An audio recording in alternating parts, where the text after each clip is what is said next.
नववी इयत्तेमधला अत्यंत सुंदर आणि एक ज्ञान प्राप्ती करणारा धडा जो आपल्या इतिहासाकडे थोडासा घेऊन जाणारा आहे. धड्याचं नाव आहे GIP रेल्वे. ओके, आपल्या रेल्वेची सुरुवात कुठून झाली, कशी झाली, भारतामध्ये रेल्वे प्रथम कुठे चालली याच्याबद्दल थोडीशी तुम्हाला आधीची पूर्वज्ञान असेल. परंतु ती रेल्वे जेव्हा सुरू झाली तेव्हा त्याच्याकडे बघण्याचा दृष्टिकोन कसा आपल्या लोकांचा होता, त्यांना ती रेल्वे म्हणजे नक्की काय वाटत होती. कारण आपला भारत देश हा काही अंशी त्या कालखंडामध्ये जुन्या रूढी परंपरा आणि अंधश्रद्धांवरती त्यांच्यावरती पूर्णपणे त्यांचं वर्चस्व होतं. त्यामुळे लोकांसाठी कुठल्याही प्रकारच्या जनावरांचा वापर न करता एखादं वाहन कसं काय चालू शकतं ह्याच्याकडे त्यांना एक भीती वाटत होती की नक्की म्हणजे भूताटकी असेल, हे भूत आहे किंवा इंग्रजांचा एखादा डाव आहे की ह्या गाडीमध्ये बसून थेट आपल्याला कुठे घेऊन जातील, परदेशी घेऊन जातील. अशा प्रकारच्या मानसिकतेमध्ये आपली भारतीय जनता होती. परंतु लोकांचा दृष्टिकोन ह्याच्याकडे बघण्याचा बदलावा या कारणासाठी काही आपल्या भारतीय लोकांनी पण मदत केली होती. जर त्यावेळेस भारतीय लोकांनी इंग्रजांना मदत केली नसती या बाबतीत तर आजही भारतामध्ये रेल्वे धावली नसती. मग हा जो काही एक प्रयत्न होता भारतामध्ये, सगळ्यात पहिली ट्रेन ठाणे ते मुंबई धावली होती आणि याच्यासाठी जो काही प्रयत्न झाला होता या प्रयत्नाचा पूर्ण इतिहास आपल्या पुढे प्रबोधनकार ठाकरे म्हणजे अर्थातच बाळासाहेब ठाकरे यांचे वडील यांनी हा पूर्ण लेख आपल्या पुढे सादर केलेला आहे. प्रबोधनकार ठाकरे यांच्याबद्दल आपण थोडी माहिती घेऊया आणि धड्याला सुरुवात करूया. पान क्रमांक आहे 12, धडा 4, GIP रेल्वे, प्रबोधनकार ठाकरे. केशव सीताराम ठाकरे. आता एक गोष्ट लक्षात ठेवायची आहे, जेवढे काही आपल्याला लेखक आहेत त्या लेखकांची मूळ नावं कधी बऱ्याच वेळा आपल्याला शॉर्ट फॉर्म संक्षिप्त रूप दिलेली असतात नावांची, तर ती आता लक्षात न ठेवता आपण मॅक्झिमम मेन जी नावं आहेत पूर्ण ती लक्षात ठेवायची आहेत. त्याचा उपयोग तुम्हाला धड्यांच्या प्रस्तावनेमध्ये करताना होणार आहे. इतिहासकार, नाटककार, वृत्तपत्रकार, व्यंगचित्रकार, समाज सुधारक, फरडे वक्ते. फरडे व्यक्ती म्हणजे अत्यंत स्पष्ट व्यक्ती जे आहे तेच बोलणारे. कुमारिकांचे शाप, भिक्षुकशाहीचे बंड हे वैचारिक ग्रंथ, खरा ब्राह्मण, टाकलेले पोर ही नाटके, ग्रामण्यांच्या सद्यात इतिहास, हिंदवी स्वराज्याचा खून, कोंदणाचा टळकत्कार इत्यादी इतिहास विषयक पुस्तके. संत रामदास, पंडिता रमाबाई, संत गाडगे महाराज इत्यादी चरित्र व लेखन. माझी जीवनगाथा हे आत्मचरित्र. म्हणजे अशा विपुल संपदेने परिपूर्ण असणारे प्रबोधनकार ठाकरे यांनी आपल्या पुढे भारताच्या एका चांगल्या अशा इतिहासाचं प्रदर्शन केलेलं आहे. बघूया प्रस्तावना वाचते. सन 1853 मध्ये इंग्रजांनी मुंबई ते ठाणे असा एकेरी रेल्वे मार्ग तयार केला. एकेरी वन वे म्हणजे एकदा गाडी गेली की तीच गाडी परत येऊ शकते. आता केवढे ट्रॅक्स झालेले आहेत. लोखंडी रुळावरून वाफेच्या जोरावर धावणारी रेल्वे पाहून लोकांना होणारे नवल म्हणजे आश्चर्य. रेल्वे विषयी पसरलेल्या अफवाचा अर्थ आहे चुकीची माहिती किंवा गैरसमजूत करून केलेल्या गोष्टी व त्यातून मार्ग काढत सुरू झालेला रेल्वे प्रवास यांचे अतिशय सुंदर, मार्मिक व ओघवत्या शैलीत वर्णन लेखकांनी प्रस्तुत पाठात केलेले आहे. बघा काय म्हटलेलं आहे, मार्मिक म्हणजे त्याच्यातून काहीतरी अर्थ प्राप्त होतो, मर्म निघतो, बोध निघतो. आणि पुढे दिले ओघवत्या शैलीत म्हणजे अगदी सहजपणे वाचताना आपल्याला कुठे अडकल्यासारखं, घाबरल्यासारखं वाटत नाही. धड्याला सुरुवात करते. बघा, मुंबई प्रांतात रेल्वे असावी असा उठाव मुंबईला प्रथम सर जमशेदजी जिजीबाई आणि जगन्नाथ नाना शंकर शेठ यांनी केला. बघा, हे एक दोन प्रख्यात व्यक्ती होते, कुठे मुंबईत राहणारे. या दोघांनीही महाराष्ट्रामध्ये मुंबईमध्ये काय आली पाहिजे, रेल्वे आली पाहिजे असा आग्रह धरला होता. पूर्वीच्या काळी आता कसे जिल्हे आपण म्हणतो, तर तसे पूर्वीच्या काही प्रांत म्हटले जायचे. नाशिक प्रांत, मुंबई प्रांत, बरोबर आहे. अशा प्रकारचे जे काही प्रांत होते, या प्रांतांमध्ये तिकडची जी काही व्यक्ती होते, श्रीमंत व्यक्तिमत्वाचे असायचे, व्यावसायिक असायचे, समाजसुधारक असायचे, ते त्या प्रांताचा विकास करत असे. आणि आपल्या मुंबई प्रांतामध्ये असे दोन व्यक्ती होते, जमशेदजी जिजीबाई आणि पुढे सांगितले जगन्नाथ नाना शंकरशेठ यांनी आपल्या मुंबई प्रांतातल्या रेल्वेसाठी आग्रह धरलेला होता. मुळजी जेठा, मोरारजी गोकुळदास, आदमजी पीरभाई, डेव्हिड ससून वगैरे अनेक नामांकित नगर शेठजींचे अर्थात त्यांना पाठबळ होतेच. मी म्हणाले त्याप्रमाणे हे दोघं तर मुख्य होतेच, परंतु याच्या व्यतिरिक्त जेवढे काही नामांकित व्यक्ती आहेत, श्रीमंत व्यक्तिमत्व जी होती, त्यांनी सरळ सांगितलं की आपल्या महाराष्ट्रामध्ये मुंबईत आपल्याला काय आणली पाहिजे, रेल्वे आणली पाहिजे. पुढे बघा, तिकडे एक शब्द आलाय पाठबळ होते. पाठबळ म्हणजेच काय, सहाय्य. पाठबळचा अर्थ आहे सहाय्य करणे किंवा त्याला एक प्रकारचं प्रोत्साहन देणे.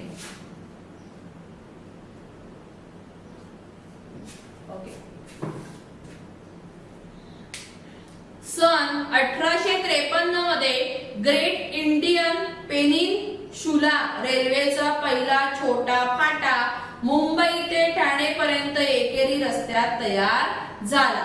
बघा, आता आपण वरती शॉर्ट फॉर्म बघितलं की GIP रेल्वे. तर G चा अर्थ आहे ग्रेट, I चा अर्थ आहे इंडियन, P चा अर्थ आहे पेनिनशुला. तुम्हाला एका वाक्यात प्रश्न विचारण्यामध्ये येऊ शकतो, GIP रेल्वेचा फुल फॉर्म सांगा, म्हणजे त्याचं पूर्ण रूप लिहा. तर तुम्हाला हे माहिती पाहिजे. बघा, 1853 मध्ये GIP रेल्वेचा एक फाटा म्हणजे एक त्यांचा रस्ता तयार झाला होता. कुठून, मुंबई ते ठाणे पर्यंतचा. लोखंडी रुळावरून इंग्रज आगीन गाडी चालवणार ही कल्पना लोकांना मोठी अचंब्याची वाटली. चला, नवीन शब्द आलाय अचंब्याची.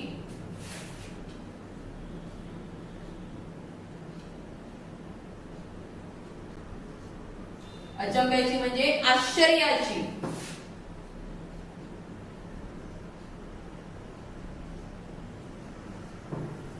त्यांच्यासाठी आश्चर्य होतं आणि खरोखरच आश्चर्याची गोष्ट होती की रेल्वे रुळावरून एखादी गाडी कुठल्याही मदतीशिवाय, कुठल्याही सहाय्याशिवाय कशी काय जाणू शकते, हे त्या लोकांना त्या कालखंडामध्ये खरोखरच अचंब्यात टाकणारी, आश्चर्यात टाकणारी गोष्ट होती. आता आपल्यासाठी ती काहीच वाटत नाही, नथिंग आहे. आकाशामध्ये विमान जरी उडून गेलं तरी आपल्याला काही वाटत नाही. पण तो कालखंड थोडासा वेगळा होता. त्या काळातल्या लोकांची विचारसरणी वेगळी होती आणि या सर्वांचा जेव्हा विचार केला जाईल तर त्यांच्या बाजूने ती माणसं अगदी बरोबर होती. बघा, अखेर मुहूर्ताचा दिवस जाहीर झाला, म्हणजे दिवस ठरवला की बाबा या दिवशी रेल्वे चालू करायची. दिनांक 18 एप्रिल लक्षात ठेवायची, अंडरलाईन करायची याला. दिनांक 18 एप्रिल सन 1853 सोमवार रोजी सायंकाळी 5 वाजता पहिली आगगाडी मुंबईवरून निघाली. बघा, मुहूर्त काढला होता. या मुहूर्ताप्रमाणे 18 एप्रिल 1853 मध्ये संध्याकाळी 5 वाजता सोमवारी पहिली आगगाडी आपल्या भारतामध्ये धावली, मुंबई पासून ठाण्यापर्यंत. बघा, आणि नवीन सगळं काही होतं, एक नवीन सुरुवात होती नव्या गोष्टीची. त्यामुळे त्याचं आगमन करताना फुलं आणि त्याच्यासाठी असलेल्या अनेक सजावटीच्या गोष्टी तर अपेक्षित होत्याच. बघा काय म्हटलंय, पान फुलांचे हार, तोरणे, निशाणे लावून 10 मोठे खोली वजा डबे शृंगारले. चला, शृंगारले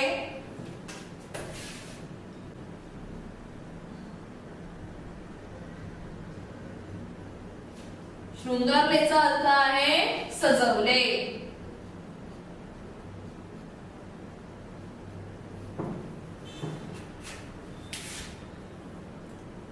बघा, पान फुलांचे हार, तोरणे, निशाणे, निशाणे म्हणजे एक प्रकारचा झेंडा लावून 10 किती, पहिली गाडी किती डब्यांची होती, 10 डब्यांची होती. मोठे खोली वजा डबे शृंगारलेले सजवलेले होते. बघा, पहिले 10 डबे, नंतर 12 झाले, 12 नंतर 15 डबा गाडी झालेली आहे. इंजिनियरवर अंग्रेजांचे मोठे निशाण फडकत आहे. म्हणजे आता आपल्या पुढे लेखकाने धडा असा सादर केलाय की जे काही आहे ना ते डोळ्यापुढे सतत चालू आहे. त्यामुळे तुम्हाला हा धडा भूतकाळात चालू आहे असं जाणवणार नाही. ते सगळं जे काही आहे ना प्रबोधनकर ठाकरे यांनी आपल्या डोळ्यापुढे सगळं चाललंय असं सादर केलेलं, वर्तमान काळात सगळं काही त्यांनी सादर केलेलं आहे. जे काही इंजिन होतं त्या इंजिनावरती कोणाचा झेंडा होता, इंग्रजांचा. अर्थात त्यावेळेस आपण पारतंत्र्यामध्ये होतो, स्वातंत्र्य मिळालं नव्हतं. स्वातंत्र्य मिळायला अजूनही 70 वर्षाचा कालखंड जाणं अपेक्षित होतं. बघा काय म्हटलेलं आहे, इंजिनावर अंग्रेजांचे मोठे निशाण फडकत आहे. डब्यात गादीच्या खुर्च्या, बघा पूर्वीच्या काही गादीच्या खुर्च्या ज्या आता फक्त फर्स्ट क्लासच्या डब्यामध्ये असतात.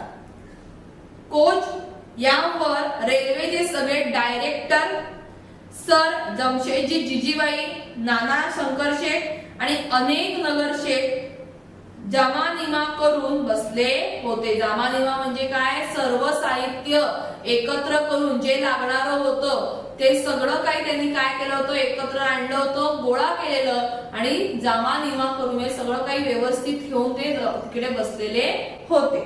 बघा, आता ही जी काही रेल्वे होती ती शहरातल्या सर्वसामान्य गरिबांसाठी नव्हती. ती कोणासाठी होती, जे व्यापारी आहेत किंवा इंग्रज अधिकारी आहेत त्यांना एका ठिकाणी दुसऱ्या ठिकाणी स्थलांतरण करता यावं यासाठी ती केली होती. म्हणून त्या गाड्या ज्या होत्या त्या अगदी व्यवस्थित होत्या, पॉश होत्या आणि त्याची सुव्यवस्था झालेली होती. बघा, बरोबर 5 वाजता आगगाडीने कूक शिटीचा कर्ण फुंकून आपल्या भगभग फकफक प्रवासाला सुरुवात केली. बघा, लयबद्ध शब्द केलेले आहेत. आपण जेव्हा आगगाडी म्हटली की त्याचा एक लय असतो आणि त्याप्रमाणे इकडे सांगितलंय बरोबर 5 वाजता आगगाडीने आपला धूर सोडून फकफक भगभग करत आगगाडीचा प्रवास चालू केला. बघा, मुंबई ते ठाणे दुतर्फा लाखांवर लोक कलियुगातला हा विंग्रजी चमत्कार पाहायला आ वासून पुढे उभे होते. आता मी ओळखी सांगते तुम्हाला. दुतर्फाचा अर्थ आहे दोन्ही बाजूला. दुतर्फा म्हणजे दोन्ही बाजूला.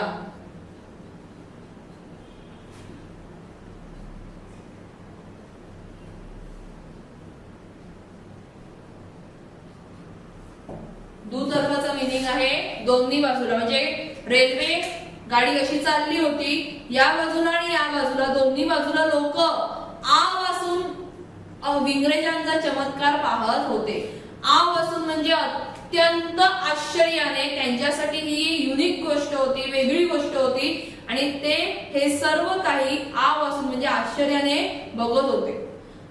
इकडे शब्द आले विंग्रेजी. विंग्रेजी म्हणजे अंग्रेजी, बरोबर आहे. कारण त्या लोकांचं प्रोनाउन्सिएशन थोडं वेगळं होतं लोकांचं आणि काही लोक अंग्रेजी बोलायचे, काही लोक विंग्रेजी बोलायचे. म्हणून एक ग्रामीण भाषातलं जे काही प्रोनाउन्सिएशन आहेत ते इकडे दिलेले आहेत.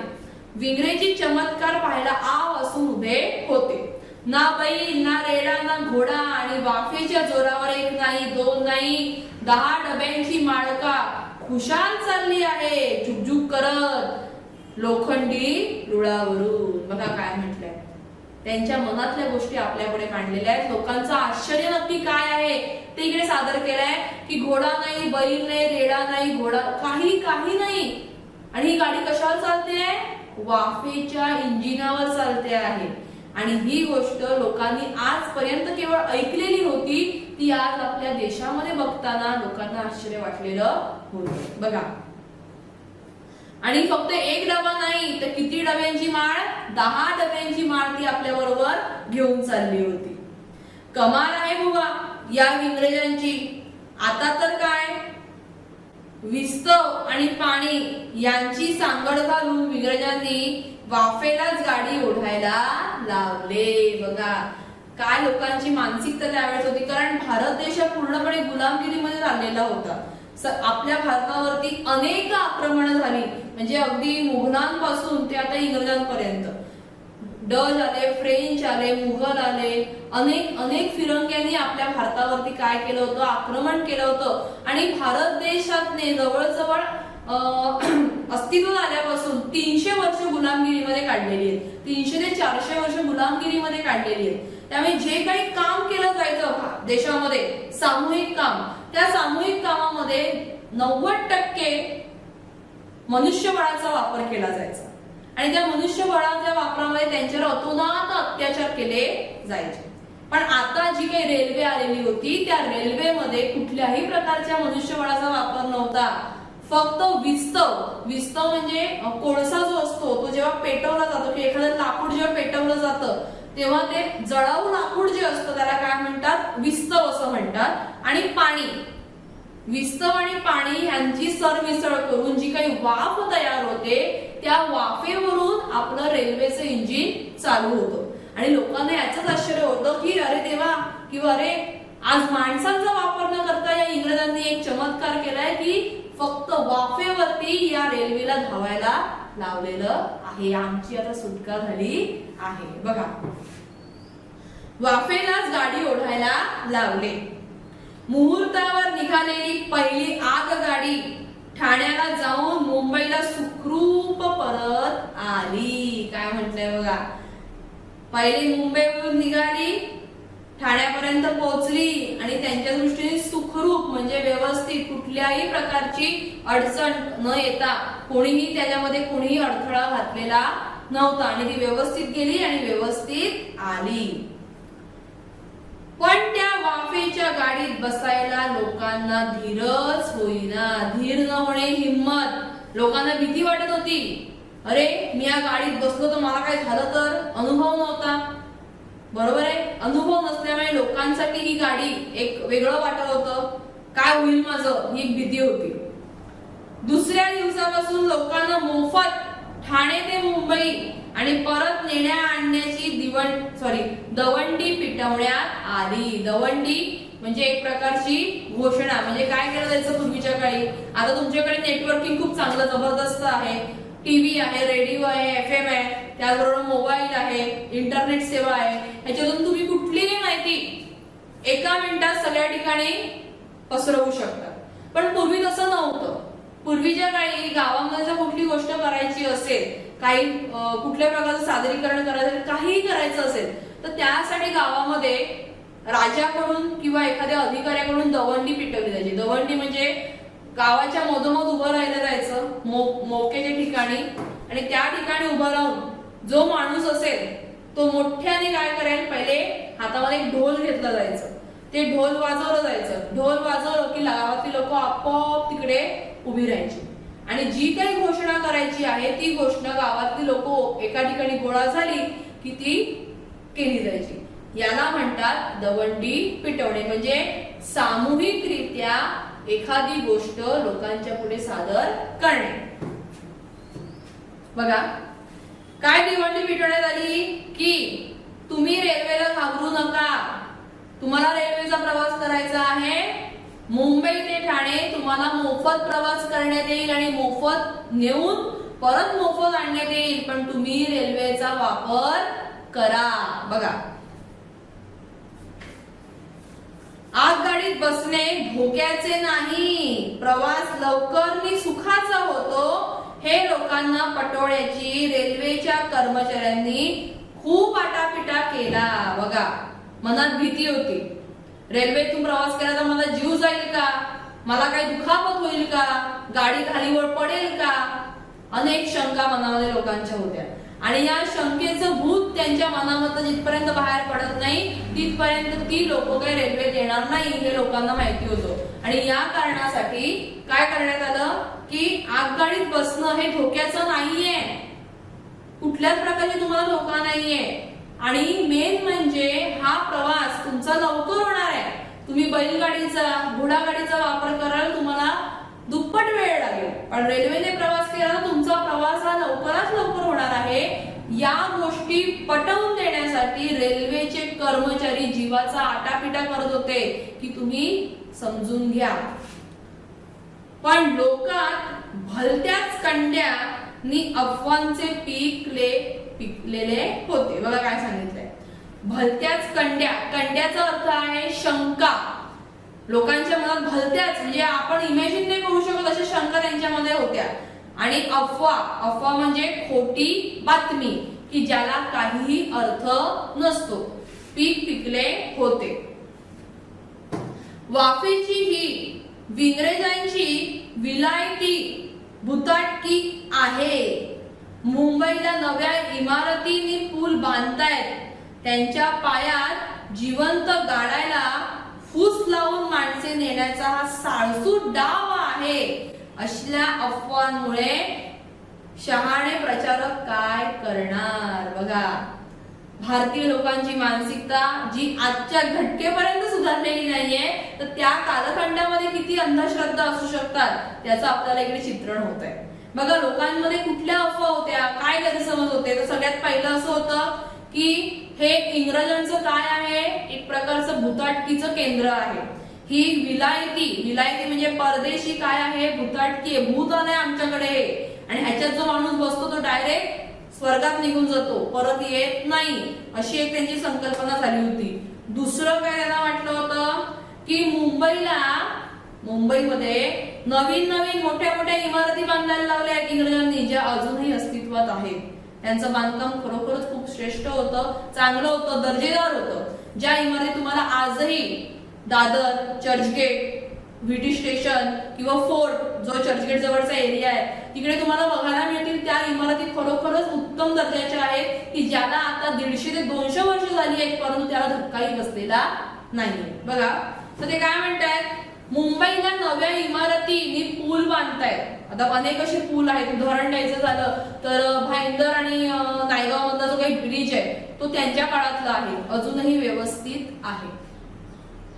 जे काही पूल बांधतायत त्यांच्या पायात जिवंत गाडायला फूस लावून माणसे नेण्याचा हा बेत आहे. म्हणजे त्यांना असं वाटतं की या नवीन इमारती बांधण्यासाठी आणि पूल बांधण्यासाठी आमच्यासारख्या माणसांना नेतात आणि तिकडे जिवंत गाडून टाकतात. काय यांच्या समज होते बघा. हा साळसूद म्हणजे अत्यंत ठरवलेला सुनियोजित डाव आहे आणि याच्यामध्ये आम्हाला भोळं बनवून, आम्हाला फसवून आम्हाला नेलं जात आहे. असल्या अफवांपुढे शहाणे प्रचारक, बघा असे जे काही अफवा आहेत की ज्या अफवांना सिद्ध करण्यासाठी जे काही शहाणे प्रचारक होते, शहाणे प्रचारक म्हणजेच काय, बातमी पसरवणारे, माहिती देणारे, त्याला म्हटलेलं आहे प्रचारक. मग जे काही चांगले आणि शहाणे प्रचारक होते ते तरी बिचारे काय करणार. शहाण्याला समजावून सांगितलं येतं पण वेड्याला समजावून सांगणं खरोखरच कठीण असतं. ह्याचा इकडे प्रत्यय आलेला होता.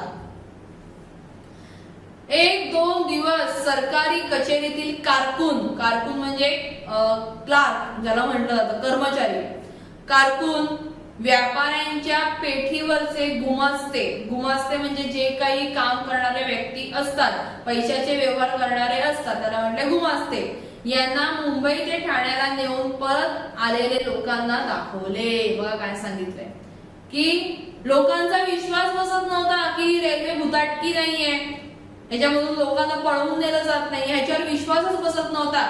आणि तो विश्वास बसावा यासाठी लोकांनी काय केलं, रेल्वेच्या अधिकाऱ्यांनी रेल्वेचे जे काही क्लार्क होते, दुसरे कुठले कर्मचारी होते किंवा व्यापारी पेठांवरती जे बसलेले, जे काही पैशाचा व्यवहार करणारे बसलेले गुमास्ते असतात, दलाल असतात, त्यांना काय केलं, त्यांनी रेल्वेतून प्रवास करून आणून दाखवलं की बाबा हा माणूस असा गेलाय, असाच्या असा परत आलाय, त्याला काही झालेलं नाही.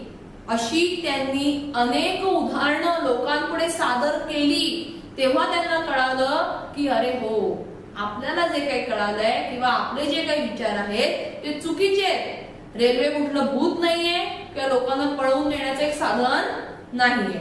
यांना मुंबई ते ठाणे नेऊन परत आणलेले लोकांना दाखवले. त्यांनी आपले अनुभवही सांगितले. बघा, नुसतं नेऊन आणलं नाही, तर त्या लोकांना काय सांगितलं की आपल्या या जनतेला सांगा की रेल्वेमध्ये काही भूत नाही, लोकांना त्रास दिला जात नाही, फक्त बसायचं आणि तिकडे उतरून परत तिकडे येऊन जायचं, काही होत नाही. पुढे, तेवढ्याने लोकांचे समाधान होईना. बघा किती हट्टी लोक आहेत, एवढं सांगून सुद्धाही लोकांचं काय होत नव्हतं, समाधान होत नव्हतं. त्यांच्या मनातली जी काही भीती आहे ती काय जात नव्हती. आणि ते साहजिक आहे बाळांनो, कारण भारतीय जनतेने या कालखंडातल्या लोकांनी खूप सहन केलेलं आहे. त्यांचं अनेक प्रकारे शोषण झालेलं आहे, अनेक वेळा फसवणूक झालेली आहे. त्यामुळे त्यांचा या गोष्टीवर विश्वास न बसणं अत्यंत साहजिक होतं, कारण त्यांना जाणवत होतं की अनेक वेळा आमच्याकडून काय केलेलं आहे, फसवलं गेलेलं आहे, आम्हाला फसवणूक मोठ्या प्रमाणात झालेली आहे. त्यामुळे त्यांचा याच्यावर विश्वास बसणं शक्यच नव्हतं. बघा, अखेर दर माणसी 1 रुपया इनाम आणि मोफत प्रवासाचा डंका वाजवला. चला, म्हणतात तसं एखादी गोष्ट सहज होत नसेल तर सीधी उंगली टेढ़ी करनी पड़ती है, त्याप्रमाणे इकडे करावं लागलं की रेल्वेचा वापर करत नाहीये, मग त्यांना आपल्याला काहीतरी आमिष दाखवलं पाहिजे की तुम्ही हे केलं तुम्हाला आम्ही ते देणार. बरोबर आहे. आणि त्या काळामध्ये अत्यंत गरिबी होती, बेकारी होती, दारिद्र्य होतं. भारतीय जनता अनेक वेळा कुपोषणाने, उपासमारीने मरत होती. आणि याच्यामध्ये जो माणूस रेल्वेने प्रवास करेल त्याला किती रुपया, 1 रुपया, म्हणजे आताच्या काळातले कमीत कमी 100 ते 200 रुपये पकडायचे. जर कोणी 100-200 रुपये फुकट येत असतील रेल्वेने प्रवास करण्याचे तर कोणीही जाईल. बरोबर आहे. तर इकडे हेच सांगितलंय की प्रवास तर काय लोक करत नाहीत, रेल्वेकडे ढुंकाळून पाहत नाहीयेत, मग आता आपल्याला काहीतरी केलं पाहिजे. म्हणून त्यांनी जो माणूस रेल्वेने प्रवास करेल त्याला 1 रुपया आणि त्याचबरोबर मोफतचा प्रवास असं ठरवण्यात आलं. बघूया मग. इकडे शब्द आलाय डंका वाजवला. डंका वाजवला म्हणजे काय, घोषणा केली. पैशाच्या लालूचीने ठाण्याच्या घंटावळीचे आणि मुंबईचे लोक आगगाडीने जाऊ लागले का त्यांच्या घरची माणसे आजूबाजूला उभी राहून ठणाठाय मोकायची. बघा काय सांगितलंय ते की लोकांना पैशाची लालूच दाखवली. बरोबर, त्या लालूच दाखवल्याबरोबरच लोकांनी प्रवास करायला संमती दाखवली. ते बोलले जीवाचा काय होईल ते होईल, पण पैसे तर मोफत मिळतात आणि आपलं घर तर चालेल. या अपेक्षेने त्यांनी प्रवासाला सुरुवात तर केली. आणि काय झालं बघा, अखेर दर माणसी 1 रुपया इनाम आणि मोफत प्रवास डंका वाजवला. पैशाच्या लालूचीने ठाण्याच्या घंटावळीवरचे आणि मुंबईचे लोक आगगाडीने जाऊ लागले की त्यांच्या घरची माणसे आजूबाजूला उभी राहून ठणाठाय मोकायची. म्हणजे त्यांना असं वाटायचं की या आगगाडीने गेलेला माणूस की आता परत येणार नाही, कारण का इतके गैरसमज, इतकी भीती मनामध्ये होती की लोक गेली की गेलीच असं समजायचे. पुढे बघा, त्यांची समजूत काढता काढता रेल्वेचे अधिकारी अगदी टेकीला यायचे. म्हणजे त्यांना पण हाताच्या बाहेर गेलेली गोष्ट होती. रेल्वेचे अधिकारी समजवायचे की ह्यांना काही होणार नाहीये, ती जसे जात आहेत तसेच ते परत येणार आहेत. पण त्यांचा जो काही समज होता तो जिथपर्यंत प्रॅक्टिकल मध्ये येत नाही तिथपर्यंत त्यांना कळणार नव्हता. बघा, एकदा ते प्रवासी ठाणे मुंबईची सफर करून सुखरूप परत आले म्हणजे मग मात्र चौकशी करणाऱ्यांचे घोळकेच्या घोळके त्यांच्या भोवती जमायचे. बघा, चौकशी करणारे लोक उभी राहायची की प्रवास कसा झाला, कोणी काय मारलं का, कोणी काय बघितलं का, भुताटकी आहे का, असे प्रवासी करून आलेल्या लोकांना चौकशी करायला लोक अगदी घोळकेच्या घोळके म्हणजे ग्रुपचे ग्रुप येऊन उभे राहायचे. रुपयांचे इनाम पुढे 8 आण्यावरून खाली आले. म्हणजे पहिले 1 रुपया होता तो कितीवर आणला, 8 आण्यावर आणला. नंतर 4 आणे झाले. लोकांना धीर चेपलासे पाहून म्हणजे लोकांची भीती कमी झाली. धीर चेपलासे म्हणजे काय, त्यांची भीती कमी झाली पाहून इनामे बंद झाली. नी सर्रास तिकिटे चालू केली. म्हणजे बघा, पूर्वीच्या काही रेल्वेमध्ये लोकांना येण्यासाठी इनाम दिला जायचं आणि आता तिकीट काढावी लागतात. एरवीचा ठाणे मुंबईच्या बैलांच्या खटार गाडीचा प्रवास म्हणजे तब्बल 1 दिवस खायचा. पण आता काय, अवघ्या 1.25 तासात ठाण्याचा असामीचा अर्थ आहे माणूस, असामी मुंबईला येऊन जाऊ लागला. बघा काय सांगितलंय, ज्या प्रवासाला पूर्वीच्या काळी बैलगाडीच्या माध्यमातून 1 दिवस जायचा, तिकडे आता फक्त 1.25 तास जात होता. मग मात्र लोकांची झुंबड उडाली म्हणजे लोकांची गर्दी झाली की रेल्वेचा वापर कशा प्रकारे मला जास्तीत जास्त करता येऊ शकतो. इकडे इंजिनियर लोक म्हणजे इंजिनियर किंवा त्याला आपण इंग्रजी लोक म्हणू शकतो.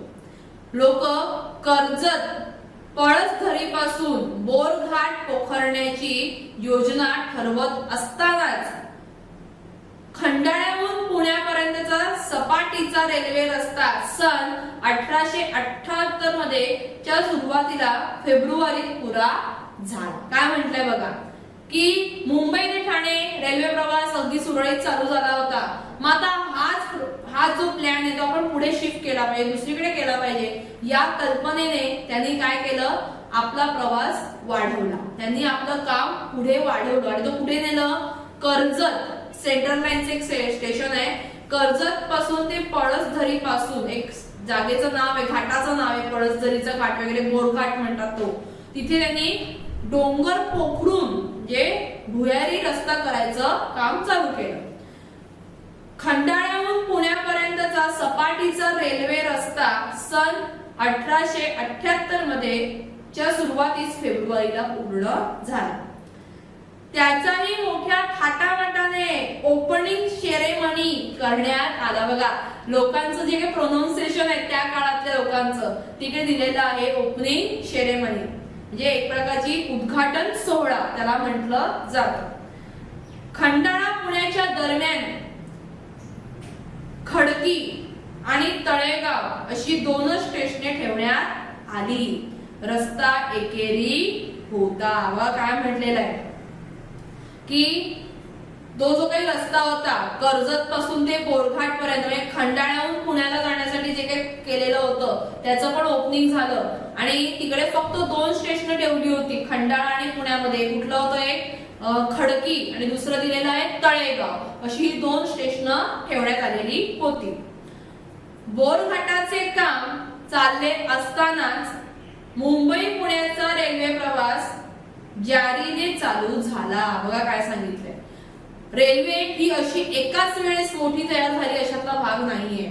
ठाणे ते मुंबई, मग नंतर सांगितलंय की कर्जत ते बोरघाट, त्याच्यानंतर खंडाळा ते पुणे, अशा टप्प्याटप्प्याने रेल्वे आपली कशी वाढत गेलेली आहे.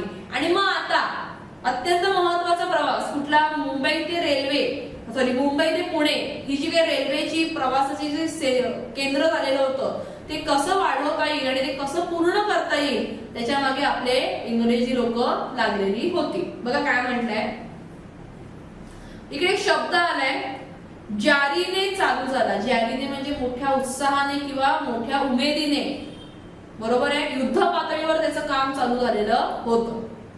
कसा ती मौज ऐका आता, म्हणजे मुंबई ते पुणे प्रवास रेल्वेने करता यावा यासाठी रेल्वेने कशी धडपड केली, कशा प्रकारे तो प्रवास होता. अत्यंत विनोदी आणि तितकाच इंटरेस्टिंग हा प्रवास आहे. बघूया, पुण्याची गाडी खंडाळ्याला आली की या सगळ्या पॅसेंजर म्हणजे पासिंजरना तेथून पालख्या, डोल्या, खुर्च्या नाही बैलगाड्यात बसवून घाटाखाली खोपोलीला आणायचे. बघा, पहिली पायरी काय सांगितली आहे की बोरघाटाचे काम चालले असताना, म्हणजे तिकडे काम झालं नव्हतं त्यावेळेस, जेव्हा काम चालू होतं त्यावेळेस पुण्याची गाडी खंडाळ्याला आली की सगळे जे काही पॅसेंजर आहेत, खंडाळा जो घाट आहे तिकडे लोक आली की त्यांना काय करायचं, डोल्यांमध्ये, बैलगाड्यांमध्ये, घोड्यांवरून किंवा खुर्च्या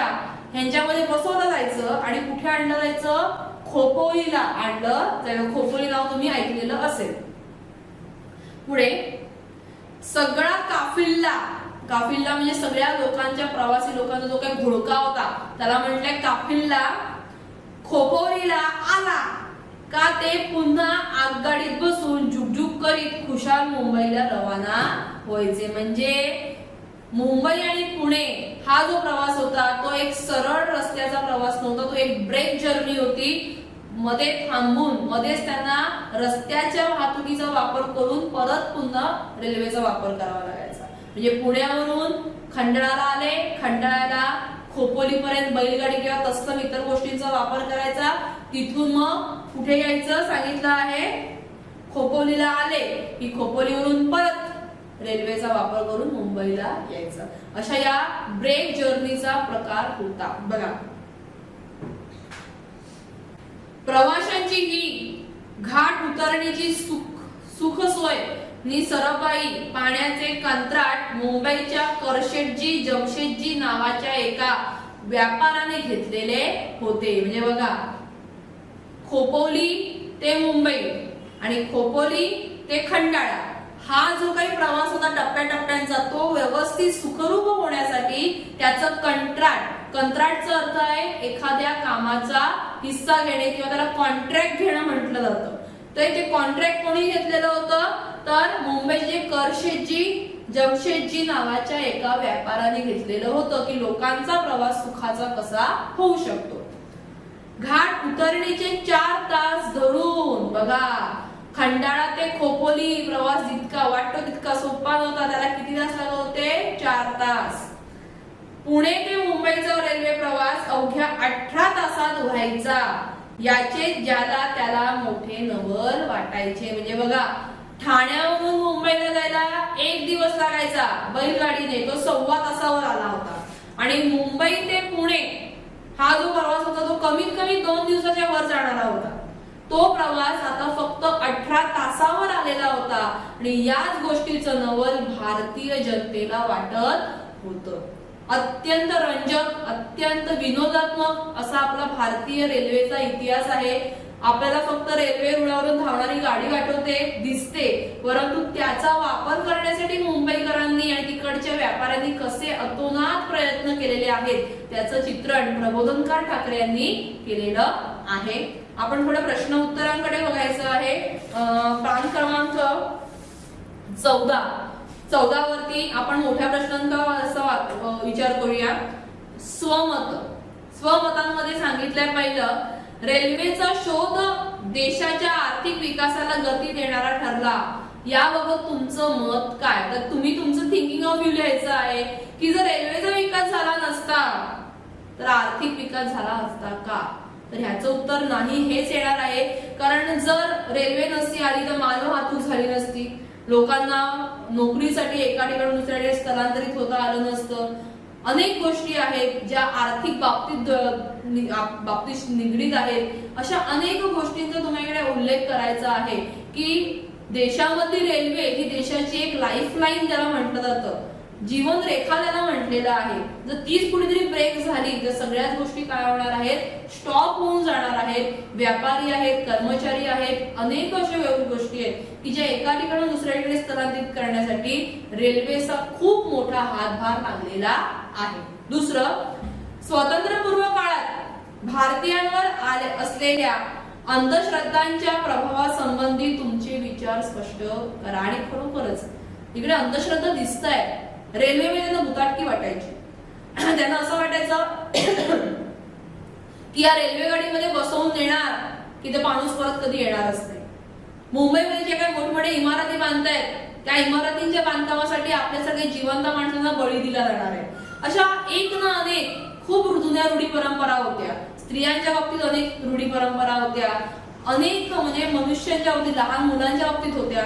मग ह्या ज्या काही रूढी परंपरा आहेत ह्यांचा पडगडा जिथपर्यंत भारतीय जनतेच्या डोक्यावरून जात नाही तिथपर्यंत सुधारणा होणार नव्हती. आणि ती होण्यासाठी सुधारकांनी खूप प्रयत्न केलेले आहेत.